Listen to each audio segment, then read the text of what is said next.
Deuxième avec 11 points, Aix avait fini la première partie de saison sur une bonne note avec 5 unités prises sur 8 possibles, mais toujours une incapacité à bonifier ses matchs à domicile alors.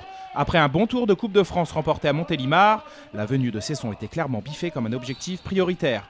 Pourtant, ce sont bien les visiteurs qui prennent l'avantage d'entrée, avec notamment ce but de Suti, et ça fait 2-4 à la 8e.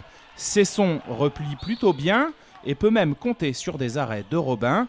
Aix cale et la marque continue donc de grimper paisiblement. Il faut quelques bonnes contre-attaques pour dégripper les locaux.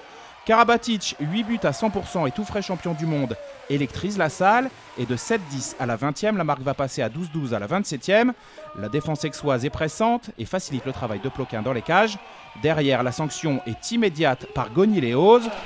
Dans les derniers instants de la mi-temps, alors qu'Aix mène 15-13, on va retrouver Ploquin à la parade. Une de plus face à Redey sur les 14 effectués tout au long de la soirée. Serdar Uzic harangue les siens et sent qu'il y a un bon coup à faire face à des Bretons 6e de l'élite mais moins efficaces que d'habitude. Alors Aix va pousser fort pour augmenter son avance. Et encore une fois, on retrouve Karabatic à la conclusion. Le pivot s'offre un récital gonflé de confiance qu'il est après le mondial qatari. On est à 20-15 à la 38e. Ces 5 buts d'avance, les pensionnaires du Val-de-Largue vont les gérer à merveille jusqu'à la fin du temps réglementaire. Comme ici avec une nouvelle réalisation de Hille. Sur un total de 6 buts. Cesson tentera bien de résister grâce à des exploits de bonne foi dans les cages ou de Hochet, 7 buts en contre. Mais côté aixois, Ploquin veillera suffisamment au grain pour sortir les derniers ballons chauds.